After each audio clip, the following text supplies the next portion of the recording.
എല്ലാവർക്കും നമസ്കാരം. പുതിയൊരു വീഡിയോയിലേക്ക് സ്വാഗതം. നമ്മുടെ രാജ്യസുരക്ഷയെ ബാധിക്കുന്ന നിർണായകമായ ചില വാർത്തകളാണ് കാശ്മീരിൽ നിന്നും പാകിസ്ഥാനിൽ നിന്നും വന്നുകൊണ്ടിരിക്കുന്നത്. ആദ്യം നമുക്ക് പാകിസ്ഥാനിൽ എന്താണ് സംഭവിക്കുന്നത് പരിശോധിക്കാം. ഹമാസ് അവരുടെ ഓപ്പറേഷൻ വലിയ രീതിയിൽ പാകിസ്ഥാനിൽ ഇപ്പോൾ എക്സ്പാൻഡ് ചെയ്തുകൊണ്ടിരിക്കുകയാണ്. അപ്പോൾ ഇപ്പോൾ ഓൾറെഡി അവിടെ പ്രവർത്തിച്ചുകൊണ്ടിരിക്കുന്ന തീവ്രവാദ സംഘടനകളായ ജെയ്ഷെ മുഹമ്മദിനും ലഷ്കർ ഇ തൊയ്ബക്കും ഈ ഹമാസ് പരിശീലനം നൽകി വരികയാണ് വലിയ രീതിയിൽ. അത് നേരത്തെ ചെറിയ രീതിയിലായിരുന്നു സ്റ്റാർട്ട് ചെയ്തത്. അത് നമ്മൾ ആദ്യം കണ്ടത് പെഹൽഗാമിലായിരുന്നു. അതായത് പെഹൽഗാമിൽ എന്താണ് സംഭവിച്ചത്? അത് ടൂറിസ്റ്റ് കേന്ദ്രത്തിലേക്ക് ജെയ്ഷയുടെയും ലഷ്കറിൻ്റെയൊക്കെ തീവ്രവാദികൾ നുഴഞ്ഞു കയറിയിട്ടായിരുന്നു ആക്രമണം നടത്തിയത്. അപ്പോൾ 2023 ഒക്ടോബർ 7 ഈ ഹമാസ് ഇതേ രീതിയിലായിരുന്നു ഇവിടെ ആക്രമണം നടത്തിയത്, ഇസ്രയേൽ ആക്രമണം നടത്തിയത്. അപ്പോൾ അതെന്തായിരുന്നു വെച്ചാൽ ഈ ഹമാസാണ് ഈ പെഹൽഗാം ഭീകരാക്രമണം നടത്തിയ തീവ്രവാദികൾക്ക് പരിശീലനം നൽകിയത്. അപ്പോൾ ഇപ്പോൾ പുറത്തു വരുന്ന ഏറ്റവും പുതിയൊരു വാർത്ത എന്താണെന്ന് വെച്ച് കഴിഞ്ഞാൽ ഹമാസിൻ്റെ ഇപ്പോൾ ഈ ട്രെയിനിങ് ലഷ്കറിനും ജെയ്ഷയ്ക്കും കൊടുക്കുന്ന ട്രെയിനിങ് എക്സ്പാൻഡ് ചെയ്യാനുള്ള പ്രധാനപ്പെട്ട കാരണം എന്താണെന്ന് വെച്ച് കഴിഞ്ഞാൽ അവർ അവരുടെ ഓപ്പറേഷൻ മാറ്റി, അതായത് മോഡ് ഓഫ് ഓപ്പറൻഡി, അറ്റാക്ക് ചെയ്യുന്ന മോഡ് ഓഫ് ഓപ്പറൻഡി മാറ്റിയിരിക്കുകയാണ്. വലിയ രീതിയിലുള്ള ടണലുകൾ നിർമ്മിച്ചിട്ടാണ് ഇപ്പോൾ ആക്രമണം നടത്താൻ പരിപാടിയിടുന്നത്. അപ്പോൾ ഈ പെഹൽഗാം ഭീകരാക്രമണത്തിൻ്റെ സമയത്ത് തന്നെ ചില ഇൻ്റലിജൻസ് ഏജൻസിക്ക് വിവരം ലഭിച്ചിരുന്നു. അതായത് ഇവർ വന്നതും തിരിച്ചു പോയതും ഒരേ വഴിയിലൂടെയായിരുന്നു, അതായത് തീവ്രവാദികൾ. അപ്പോൾ ടണലാണ് അവർ ഉപയോഗിച്ചു എന്നാണ് പറയപ്പെടുന്നത്. അതിന് ആധികാരികത നമുക്ക് എന്തായാലും അറിയില്ല. പക്ഷേ അത്തരത്തിലുള്ള റൂമേഴ്സൊക്കെ ദേശീയ മാധ്യമങ്ങളൊക്കെ റിപ്പോർട്ട് ചെയ്തിരുന്നു. അപ്പോൾ വലിയ രീതിയിൽ ഇന്ത്യയിൽ അറ്റാക്ക് ഉണ്ടാക്കാൻ വേണ്ടി, ഭീകരാക്രമണം ഉണ്ടാക്കാൻ വേണ്ടി തന്നെയാണ് പാകിസ്ഥാനിലെ തീവ്രവാദ സംഘടനകൾ ഇപ്പോൾ വലിയ രീതിയിലുള്ള മുന്നൊരുക്കങ്ങൾ നടത്തുന്നത്. അതിൻ്റെ ഭാഗമായിട്ടാണ് ഹമാസിനെ കൊണ്ട് വലിയ രീതിയിൽ ട്രെയിൻ ചെയ്യിപ്പിക്കുന്നത്. നമുക്കറിയാം ഈ ഇസ്രായേൽ വലിയ രീതിയിലുള്ള ആക്രമണം ഹമാസിൻ്റെ അവിടെ ഗസയിലും അവിടെയൊക്കെ അഴിച്ചുവിട്ടപ്പോൾ അവിടെ ഹമാസ് തീവ്രവാദികൾക്ക് നിൽക്കാൻ പറ്റാത്ത അവസ്ഥയുണ്ടായപ്പോൾ അവർ ആദ്യം തേടിയത് തുർക്കിയിലായിരുന്നു. അപ്പോൾ തുർക്കി തന്നെ ഈ ഹമാസിൻ്റെ ആൾക്കാരൊക്കെ അവിടുന്ന് ഓടിച്ചു വിട്ടു. കാരണം എന്ന് വെച്ചാൽ ഇത് തുർക്കി നാറ്റോയുടെ സഖ്യത്തിൽ ഉള്ളതാണ്. ഇൻ കേസ് വലിയ പ്രശ്നം വന്നു കഴിഞ്ഞാൽ അത് വലിയ രീതിയിലുള്ള ജിയോ പൊളിറ്റിക്കൽ ഇഷ്യൂ ആകും എന്ന് കണ്ട് തുർക്കി ഈ ഹമാസിൻ്റെ ആൾക്കാരൊക്കെ അവിടുന്ന് ഒഴിവാക്കുകയും ചെയ്യുന്നത്. അപ്പോൾ അവർ നേരെ പോയത് പാകിസ്ഥാനിലേക്കാണ്. ആ സമയത്തൊക്കെ വലിയ രീതിയിലുള്ള വീഡിയോകളൊക്കെ സോഷ്യൽ മീഡിയയിൽ വൈറലായിരുന്നു. അതായത് ഹമാസിൻ്റെ ആൾക്കാരൊക്കെ ഈ പാകിസ്ഥാനിലും POKയിലേക്ക് വന്നിട്ട് വലിയ ലഷ്കറിനും ജെയ്ഷയുടെയൊക്കെ വലിയ മീറ്റിങ്ങുകളൊക്കെ പങ്കെടുത്തിട്ട് അവർ പറയുകയാണ്, അതായത് അവിടെ ഡൽഹിയിൽ നമ്മൾ രക്തപ്പുഴ ഒഴുക്കും എന്നൊക്കെ വലിയ രീതിയിലുള്ള വീരവാദങ്ങൾ അവിടെ മുഴക്കുകയാണ്. അപ്പോൾ അതിനുശേഷമാണ് പെഹൽഗാം ഭീകരാക്രമണം ഉണ്ടായത്. അപ്പോൾ എന്ത് തന്നെയാലും ഇപ്പോഴത്തെ സവിശേഷ സാഹചര്യം വെച്ചിട്ട്, അതായത് ഇപ്പം ഇന്ത്യയും പാകിസ്ഥാനും പാകിസ്ഥാൻ ഇന്ത്യയോട് ഒരിക്കലും യുദ്ധം ചെയ്യാൻ പറ്റാത്ത ഒരവസ്ഥയാണ്. അതായത് സാമ്പത്തികമായി വലിയ രീതിയിൽ തകർന്നിരിക്കുകയാണ്. അപ്പോൾ അങ്ങനെയുള്ള ഒരു രാജ്യം ഇന്ത്യ ഏത് തലത്തിലും ഡീസ്റ്റെബിലൈസ് ചെയ്യാൻ വേണ്ടിയിട്ട് നടത്തിക്കൊണ്ടിരിക്കുന്ന ഈ കാര്യങ്ങളൊക്കെ അവർക്ക് നേരിട്ട് ചെയ്യാൻ പറ്റില്ല. അതുകൊണ്ടാണ് ഹമാസിനെ ഉപയോഗിച്ച് ഇത്തരത്തിലുള്ള വലിയ ഇന്ത്യയെ ഡീസ്റ്റെബിലൈസ് ചെയ്യാൻ വേണ്ടിയിട്ട് ഒരു അരക്ഷിതാവസ്ഥ ഇവിടെ ഉണ്ടാക്കാൻ പോകുന്നത്. അപ്പോൾ കഴിഞ്ഞ ദിവസം തന്നെ ഇസ്രായേലിൻ്റെ അംബാസഡർ, UN-ലുള്ള ഇസ്രായേൽ അംബാസഡർ കഴിഞ്ഞ ദിവസം ഇന്ത്യയിൽ വന്നിരുന്നു, ഡൽഹിയിൽ വന്നിരുന്നു. അപ്പോൾ അവർ എന്താണെന്ന് വെച്ചാൽ, അത് നമുക്കറിയാം ഈ POKയിലും കാശ്മീരിൽ എവിടെയൊക്കെയാണ് ഈ ഹമാസിൻ്റെ ആൾക്കാർ ഇപ്പോൾ വലിയ രീതിയിൽ ക്യാമ്പ് ചെയ്തിരിക്കുന്നത്, അതായത് അവർ കോൺസെൻട്രേറ്റ് ചെയ്തിരിക്കുന്നത് നന്നായിട്ട് അറിയാം. അത് നമ്മളും കൂടി ഇതിൽ ഇടപെട്ട് ഒരു ജോയിൻറ്റ് ഓപ്പറേഷൻ നടത്താം എന്നുള്ള ഇത് മുന്നോട്ട് വെച്ചിരുന്നു ഇസ്രായേലിൻ്റെ അംബാസഡർ. അപ്പോൾ എങ്ങനെ ഇന്ത്യ അതിനോട് പ്രതികരിക്കും നമുക്കത് കണ്ടിരിക്കാം. പക്ഷേ ഇന്ത്യയിൽ ഒഫീഷ്യലി ഹമാസ് എന്ന് പറഞ്ഞ തീവ്രവാദ സംഘടന ഇന്ത്യ ഒരിക്കലും ബാൻ ചെയ്തിട്ടില്ല. അതായത് ഇനിയിപ്പോൾ അത് സംഭവിക്കാൻ പോവുകയാണ് വരും ദിവസങ്ങളിൽ തന്നെ. അതായത് ഇപ്പോൾ പാർലമെൻറ്റിൻ്റെ ഈ ബില്ലുകളൊക്കെ പാസ്സാക്കുന്ന തിരക്കിലേക്ക് അവസാനിച്ച് കഴിഞ്ഞാൽ, അതായത് ഈ മൺസൂൺ സെഷൻ അവസാനിച്ച് കഴിഞ്ഞ് കഴിഞ്ഞാൽ ഇത്തരം കാര്യങ്ങളൊക്കെ ഹമാസിനെ നിരോധിക്കുന്ന ഒരു രീതിയിലേക്ക് കേന്ദ്രം പോകുന്നില്ല കാര്യത്തിൽ ഒരു സംശയമില്ല. അപ്പോൾ ഇവിടുത്തെ സുഡാപ്പികളും കാര്യങ്ങളൊക്കെ വലിയ രീതിയിലുള്ള ചോദ്യങ്ങൾ ഉന്നയിക്കും. അതായത് ഹമാസ് ഇവിടെ ഇല്ലല്ലോ, പിന്നെ എന്തിനാ ഹമാസിനെ നിരോധിക്കുന്നത് എന്നല്ലേ. അപ്പോൾ അതിന് വലിയ രീതിയിലുള്ള ഒരു പ്രാധാന്യമുണ്ടെന്ന് വെച്ച് കഴിഞ്ഞാൽ നമ്മൾ ഓൾറെഡി കണ്ടതാണ്. അതായത് ഈ ഇസ്രായേലിൽ കൊന്ന ഹമാസിൻ്റെ പല തീവ്രവാദ നേതാക്കന്മാർക്കും വീരോചിതമായ ഇത് കൊടുത്തിരുന്നു കേരളത്തിൽ. അതായത് ചില പള്ളിപ്പെരുന്നാളിനൊക്കെ ആനപ്പുറത്തൊക്കെ കയറ്റിയിട്ട് സിൻവറിനെ പോലെ ആൾക്കാർ ഫോട്ടോ ഒക്കെ വെച്ചിട്ട് വലിയ രീതിയിലുള്ള ആഘോഷം നടത്തിയ ആൾക്കാർ ഹമാസിൻ്റെ ഫാൻസ് കേരളത്തിലുണ്ട്. പിന്നെ അതുമാത്രമല്ല കുറച്ച് നാൾ മുന്നേ അതായത് ഈ പെഹൽഗാം ഭീകരാക്രമണം നടന്ന സമയത്ത് കേരളത്തിൽ വലിയ രീതിയിലുള്ള ചർച്ചയുണ്ടായിരുന്നു. ചില സോഷ്യൽ മീഡിയ ചില കോണുകളിൽ നിന്നുള്ള ഒരു ഇതെന്താണെന്ന് വെച്ച് കഴിഞ്ഞാൽ, ഇന്ത്യയിൽ ഹമാസിൻ്റെ യൂണിറ്റ് വരുന്നു. അപ്പോൾ അതിൻ്റെ പതാക പോലും ഒരു സാമ്പിൾ പതാക പോലും ആൾക്കാർ പ്രചരിപ്പിച്ചിരുന്നു, കേരളത്തിലെ സുഡാപ്പികളടക്കം പ്രചരിച്ചിരുന്നു. അപ്പോൾ ഏത് നിമിഷവും, അതായത് വലിയ രീതിയിലുള്ള ഒരു സ്ലീപ്പർ സെൽ ഇവിടെ ഉണ്ട് എന്ന് കേന്ദ്ര ഇൻ്റലിജൻസിന് വ്യക്തമായ വിവരമുണ്ട്. അതിൻ്റെ അടിസ്ഥാനത്തിൽ ഹമാസിനെ ഉടൻ ഇവിടെ നിരോധിക്കും എന്ന് തന്നെയാണ് പുറത്തു വരുന്ന വാർത്തകൾ. അതായത് നമുക്കറിയാം ഇത് പെട്ടെന്ന്, അതായത് ഈ പോപ്പുലർ ഫ്രണ്ട് പോലെയുള്ള തീവ്രവാദ സംഘടന ഉണ്ടല്ലോ, അത് ശരിക്കും എന്ന് വെച്ചാൽ ആഗോള ഇസ്ലാമിക ഭീകരവാദ സംഘടനകൾ തന്നെയാണ്. അത് ഇവിടെ ഉണ്ടായ ഒരു ആശയമല്ല. അതായത് ലോകത്തെല്ലാ രാജ്യത്തും ഈ പോപ്പുലർ ഫ്രണ്ട് എന്ന പേരിലല്ല, പല പേരുകളിലും ഇത്തരം തീവ്രവാദ സംഘടനകളുണ്ട്. അപ്പോൾ അതൊക്കെ കണക്കിലെടുത്തിട്ടാണ് ഹമാസിനെ ഇവിടെ നിരോധിക്കാനുള്ള ഒരു നീക്കത്തിലേക്ക് കേന്ദ്രം പോകുന്നത്. വ്യക്തമായ രേഖകൾ ഉള്ള അടിസ്ഥാനത്തിൽ മാത്രമാണ് ഇത്തരം കാര്യങ്ങളൊക്കെ. കാരണം എന്ന് വെച്ചാൽ ഇതൊരു ഇൻ്റർനാഷണൽ തീവ്രവാദ സംഘടനയാണ്. അപ്പോൾ വലിയ രീതിയിലുള്ള നമ്മുടെ അടുത്ത് തെളിവുകൾ വേണം. അപ്പോൾ ശക്തമായ തെളിവുകൾ ഓൾറെഡി ഇന്ത്യൻ ഇൻ്റലിജൻസിൻ്റെ സർക്കാരിൻ്റെ കയ്യിലുണ്ട് എന്ന് തന്നെയാണ് പുറത്തു വരുന്ന വാർത്തകൾ. അപ്പോൾ എന്ത് തന്നെയാലും പാകിസ്ഥാൻ വലിയ രീതിയിൽ, അതായത് ഓപ്പറേഷൻ സിന്ദൂറിന് ശേഷം നമ്മൾ സിന്ധു നദീജല ഇത് ഫ്രീസ് ചെയ്തില്ല, ആ കരാർ അങ്ങ് ഫ്രീസ് ചെയ്തേ പിന്നെ വലിയ രീതിയിലുള്ള പ്രശ്നങ്ങളാണ്, ഗുരുതരമായ പ്രശ്നങ്ങളാണ് പാകിസ്ഥാനിൽ നടന്നുകൊണ്ടിരിക്കുന്നത്. അതായത് അവിടെ സിന്ധ് പ്രവിശ്യയിലൊക്കെ വലിയ രീതിയിലുള്ള കാർഷിക വിളനാശം ഓൾറെഡി സംഭവിച്ചു. അതായത് വലിയ രീതിയിലുള്ള ഡാമേജ്. അവിടെ GDP കോൺട്രിബ്യൂട്ട് ചെയ്യുന്നത് ഈ സിന്ധ് പ്രവിശ്യയിൽ നിന്ന് വരുന്ന കാർഷിക വിളകളൊക്കെയാണ്.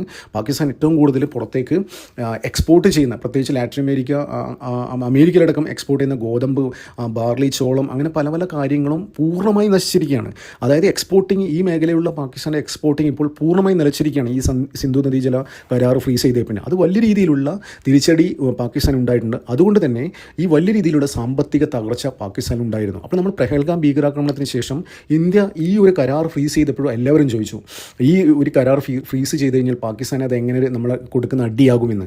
അതിനുള്ള ഉത്തരമാണ് കഴിഞ്ഞ വർഷമൊക്കെ നമ്മൾ കണ്ടത്. കാരണം എന്ന് വെച്ചാൽ വലിയ രീതിയിലുള്ള സാമ്പത്തികമായിട്ട് പാകിസ്ഥാൻ തകർന്നിരിക്കുകയാണ്. അവിടെ GDP ഒക്കെ കുത്താൻ കാരണം, അതായത് എക്സ്പോർട്ടിംഗ് എന്ന് പറയുന്ന സാധനമില്ല ഇപ്പം പാകിസ്ഥാനിൽ.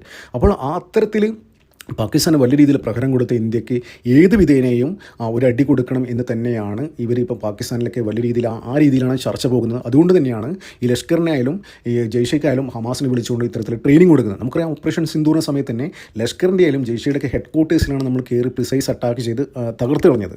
അപ്പോൾ അതിൻ്റെ ആ ഒരിതും തിരിച്ചടി ഇന്ത്യക്ക് കൊടുക്കണമെന്നില്ല ഒരു വാശിയിൽ തന്നെയാണ് ഇത്തരം കാര്യങ്ങളായിട്ട് മുന്നോട്ട് പോകുന്നത്. അപ്പോൾ കേന്ദ്ര സർക്കാർ ഉചിതമായ നടപടി എടുക്കും എന്ന് തന്നെയാണ് വിശ്വാസം. ഓൾറെഡി ഇത്തരം ആൾക്കാരെ എങ്ങനെ ഹാൻഡിൽ ചെയ്യണമെന്ന് നന്നായിട്ട് അറിയുന്ന ഒരു സർക്കാരാണ് കേന്ദ്രം ഭരിക്കുന്നത്.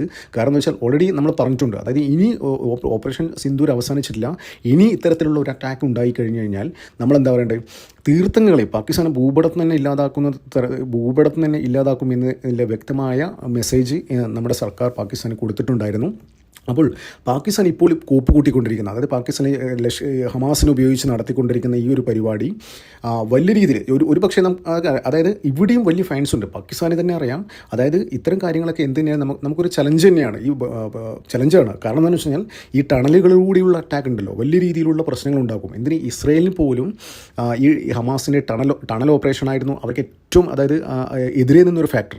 ഈ ടണൽ ഉള്ളത് കൊണ്ടാണ് പല രീതിയിലും എന്താ പറയുക ഈ ഹമാസ് രക്ഷപ്പെടുന്നതും ഇവരെ പിടിക്കാൻ പറ്റാത്തതും കുറേ നാൾ ഹമാസായിട്ടുള്ള യുദ്ധം നീണ്ടുപോകാനുള്ള കാരണം എന്താണെന്ന് വെച്ചാൽ ഈ ടണൽ ഉപയോഗിച്ചുള്ള ഓപ്പറേഷനായിരുന്നു. അപ്പോൾ നിങ്ങൾ ശ്രദ്ധിച്ചു കാണും, ഈ ഇസ്രയേൽ ഹമാസിൽ കയറി ഗസയിലേക്ക് കയറി അറ്റാക്ക് ചെയ്ത് അവസാനം നമ്മുടെ റഫേലെത്തുമ്പോൾ വലിയ രീതിയിലുള്ള പ്രശ്നമായിരുന്നു ഇവിടെ. അതായത് ഇവിടുത്തെ സിനിമാ നടന്മാരും ലോകത്തെ എല്ലാ സെലിബ്രിറ്റികളൊക്കെ വിളിച്ചിട്ട് ഇവർ വലിയ രീതിയിലുള്ള ഒരു നെറേറ്റീവ് കൊണ്ടുവരുന്നു. അതായത് ഇസ്രയേൽ ഒരിക്കലും റഫേൽ വരരുത്, റഫേൽ വന്നു കഴിഞ്ഞാൽ വലിയ രീതിയിൽ മനുഷ്യാവകാശ ധ്വംസനം നടക്കും, അങ്ങനെയാണ് ഇങ്ങനെയാണെന്നൊക്കെ. അത് എന്താണ് കാരണം എന്ന് വെച്ചാൽ ഈ റഫേലിൽ നിന്നാണ് വലിയ ടണലുണ്ട്, ടണലിൻ്റെ പേര് ഞാൻ മറന്നു. ആ വലിയ ടണൽ പോകുന്നത് ജോർദാനിലേക്കാണ്. ഈ ടണൽ വഴിയാണ് ഇസ്രായേലിന് ആയുധങ്ങൾ വരുന്നതും കാശ് വരുന്നതും വലിയ രീതിയിലുള്ള അവർക്ക് വേണ്ട തീവ്രവാദ പ്രവർത്തനം നടത്താൻ വേണ്ടിയിട്ടുള്ള വലിയ സഹായങ്ങൾ വരുന്നതും ഈ ടണൽ വഴിയാണ്. ജോർദാനിൽ നിന്ന് നേരെ റഫേലിലേക്കുള്ള ടണലാണ് ഇതിന് ഉപയോഗിക്കുന്നത്. അപ്പോൾ അത് കണ്ടെടുക്കാൻ പാടില്ല, കണ്ടെത്തിക്കഴിഞ്ഞാൽ അവരുടെ പരിപ്പളകുന്നത് നന്നായിട്ട് അറിയുന്നതുകൊണ്ടാണ് ഇവിടെ ദുൽഖർ സൽമാൻ അടക്കം വലിയ രീതിയിൽ ഓൾ ഐസ് ടു റഫ എന്നൊക്കെ പറഞ്ഞ വലിയ ക്യാമ്പയിൻ ഇവിടുത്തെ സുഡാപ്പികളൊക്കെ സെലിബ്രിറ്റീസിനെ കൊണ്ട് ഉപയോഗിച്ച് നടത്തിയത്. അപ്പോൾ അതിൽ പങ്കെടുക്കാത്ത ആൾക്കാരൊക്കെ വലിയ രീതിയിൽ ഈ അവരവരുടെ ഇൻഡസ്ട്രിയിൽ നിന്ന് സൈഡ് ലൈൻ ചെയ്യപ്പെടുക, അവരുടെ അവസരങ്ങൾ നിഷേധിക്കുക, അങ്ങനത്തെ കലാപരിപാടികളൊക്കെ ഇവിടുത്തെ സുഡാപ്പികൾ നടത്തിയിരുന്നു. അപ്പോൾ എന്ത് തന്നെയാലും ഇത്തരം ടണൽ ഓപ്പറേഷൻ വലിയ രീതിയിൽ നമ്മുടെ സുരക്ഷാ ഭീഷണി ആവുന്ന കാര്യത്തിലുള്ള സംശയമില്ല. എന്നാൽ ഇസ്രായേലിന് പോലും വലിയ രീതിയിൽ പ്രശ്നങ്ങൾ ഉണ്ടാക്കിയൊരു സംഭവമാണ് ഈ ടണൽ ഓപ്പറേഷൻ. ഇതെന്താണ് പ്രശ്നം എന്ന് വെച്ച് കഴിഞ്ഞാൽ ഈ ടണൽ നമ്മൾ വിചാരിക്കും നമ്മൾ ആകാശത്ത് നിന്ന് ബോംബിട്ടാൽ പോരെ, ടണലിലേക്ക് ബോംബിട്ടാൽ പോരെ, നടക്കുന്ന കാര്യമില്ല. ഒരുപാട് ആഴത്തിലാണ് ഇവർ ടണൽ ഉണ്ടാക്കുന്നത്. പിന്നെ അത് മാത്രമല്ല ഈ ആൾക്കാർ തിങ്ങിപ്പാർക്കുന്ന ഏരിയയിലൂടെയൊക്കെ ഇവർ ടണൽ ഉണ്ടാക്കും, അതിൻ്റെ അടിയിലൊക്കെ. അപ്പോൾ പെട്ടെന്ന് നമുക്ക് അങ്ങ് ഇവരെ നശിപ്പിക്കാൻ പറ്റില്ല. അപ്പോൾ നമുക്ക് സുരക്ഷയുമായി ബന്ധപ്പെട്ട് വലിയ രീതിയിലൊരു ഭീഷണി തന്നെയായിരിക്കും ഇത്തരത്തിലുള്ള കാര്യങ്ങൾ. അപ്പോൾ എന്ത് തന്നെയാലും ഇന്ത്യ ഇസ്രായേലുമായി ചേർന്നിട്ട് വലിയ രീതിയിലുള്ള ഒരു ഓപ്പറേഷൻ ഭാവിയിൽ ഉണ്ടാകാനുള്ള സാധ്യത നമുക്ക് ഒരിക്കലും തള്ളിക്കളയാൻ പറ്റില്ല. ഇനിയിപ്പോൾ കശ്മീരിലേക്ക് വരികയാണെങ്കിൽ, കശ്മീരിൽ അവിടെ ഇപ്പോൾ ഓൾറെഡി ഉള്ള തീവ്രവാദ സംഘടനകളൊക്കെ അവരുടെ മോഡസ് ഓപ്പറൻഡി മാറ്റിയിരിക്കുകയാണ്. അതായത് 12-നും 15-നും വയസ്സിനും ഇടയിലുള്ള കുട്ടികളെ ഉപയോഗിച്ചിട്ടാണ് അവരിപ്പോൾ തീവ്രവാദം നടത്തുന്നത്. അവർക്ക് മുമ്പ് കൊടുത്ത AK-47 അല്ല, ഇപ്പോൾ അവർക്ക് കൊടുക്കുന്ന പിസ്റ്റൾസ് കൊടുത്തിട്ട് ടാർഗറ്റഡായ അറ്റാക്കുകളാണ്. അതായത് ഓരോ ദിവസം ഓരോരാളെന്ന രീതിയിലാണ് അവരുടെ ഓപ്പറേഷൻ മാറിക്കൊണ്ടിരിക്കുന്നത്. അതിനായിട്ട് അവരെ കാര്യങ്ങളൊക്കെ ഇൻഫോർമേഷൻ പാസ് ചെയ്യാനും അങ്ങനെ കമ്മ്യൂണിക്കേഷന് വേണ്ടി കുട്ടികൾ ഉപയോഗിക്കുന്നത് എന്തിനാണെന്ന് വെച്ചാൽ ഓൾറെഡി അവിടുത്തെ സെക്യൂരിറ്റി ഏജൻസികൾക്കൊക്കെ ഇപ്പോൾ അവിടെ ഉള്ള IS ഏജൻസിനൊക്കെ നല്ല അവരുടെ എല്ലാ ട്രാക്ക് റെക്കോർഡും ഇവരുടെ കയ്യിലുണ്ട്. അപ്പോൾ ഇനി ഇവരെന്ത് ചെയ്ത് കഴിഞ്ഞാൽ അവർ ഒന്ന് അനങ്ങിക്കഴിഞ്ഞാൽ പോലും സുരക്ഷാ ഏജൻസികൾക്ക് വിവരം ലഭിക്കും. അതുകൊണ്ട് ഇവർക്കൊന്നും ചെയ്യാൻ പറ്റാത്ത ഒരു ലോക്ക്ഡ് സ്റ്റേറ്റിലാണ് അവരുള്ളത്. അതുകൊണ്ടാണ് 12നും 15നും വയസ്സിനിടയിലുള്ള കുട്ടികളെ അവർ ഉപയോഗിക്കുന്നത്. പിന്നെ അതുമാത്രമല്ല അവിടെ കശ്മീരിൽ മുമ്പ് പുറത്തുനിന്ന് വന്ന ആൾക്കാരെ പണിക്ക് വന്ന അന്യസംസ്ഥാന തൊഴിലാളികളൊക്കെ അവർ ടാർഗറ്റ് ചെയ്തിരുന്നു. അപ്പോൾ ആ ടാർഗറ്റ് ചെയ്തതെന്ന് വെച്ചാൽ ആർട്ടിക്കിൾ 370 അബ്രിവേറ്റ് ചെയ്തതിനു ശേഷമാണ് പല ആൾക്കാർ അത് മറ്റ് സംസ്ഥാനങ്ങൾ പോലെയായല്ലോ കശ്മീർ. അപ്പോൾ അവിടെ പുറത്തുനിന്ന് ആരും വരണ്ട, ഞങ്ങൾ മാത്രം ഇവിടെ മതി എന്നുള്ളൊരു സ്ട്രാറ്റജി അവിടെ ഉണ്ടായിരുന്നു. അത് മാറ്റിയിട്ട് പ്യൂറായിട്ട് ഹിന്ദുക്കളെ ടാർഗറ്റ് ചെയ്ത് ഓരോ ദിവസം ഓരോരാൾ എന്ന രീതിയിലാണ് കാര്യങ്ങൾ പോയിക്കൊണ്ടിരിക്കുന്നത്. അതുകൊണ്ടാണ് കഴിഞ്ഞ ദിവസം 2 ജാർഖണ്ഡിലെ അന്യസംസ്ഥാന തൊഴിലാളികളെ മതം ചോദിച്ചു കൊന്നു. മതം ചോദിക്കുക മാത്രമല്ല ഐഡൻറ്റിറ്റി കാർഡ് നോക്കി അത് ഉറപ്പുവരുത്തിയതിനു ശേഷം അവർ ആ കൃത്യം നിർവഹിച്ചത്. അപ്പോൾ എന്ത് തന്നെയാലും ഇതൊക്കെ ഇൻ്റലിജൻസ് ഏജൻസി നല്ല രീതിയിൽ ട്രാക്ക് ചെയ്യുന്നുണ്ട്. ഇവർക്ക് അതിനുള്ള പണി എന്താ പറയുക, നേരത്തെ പറഞ്ഞ മാതിരി ഓപ്പറേഷൻ സിന്ദൂർ അവസാനിച്ചിട്ടില്ല എന്ന് പറയുന്ന ആ കോണ്ടെക്സ്റ്റ് നമ്മൾ നോക്കണം. അപ്പോൾ ഇതൊക്കെ ഇത്തരം കാര്യങ്ങളൊക്കെ കൊണ്ട് തന്നെയാണ് ഇന്ത്യൻ സർക്കാർ ഒഫീഷ്യലി അന്ന് പറഞ്ഞത് ഇവിടെ ഓപ്പറേഷൻ സിന്ദൂർ അവസാനിച്ചില്ല എന്ന്.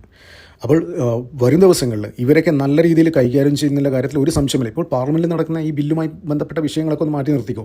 അതിനിടയിലൂടെ ഇവർക്ക് ഏത് തരത്തിലാണ് പണി കൊടുക്കേണ്ടതെന്ന് സ്കെച്ച് ചെയ്തുകൊണ്ടിരിക്കുകയാണ് സാക്ഷാൽ അജിത് ഡോവൽ. നമുക്ക് വരും ദിവസങ്ങളിൽ വലിയ രീതിയിൽ ഇത്തരം തീവ്രവാദ സംഘടന മുച്ചൂട് മുടിക്കുന്ന വാർത്തകളായി പ്രതീക്ഷിക്കാം. നന്ദി, നമസ്കാരം. മറ്റൊരു വീഡിയോ കാണാം.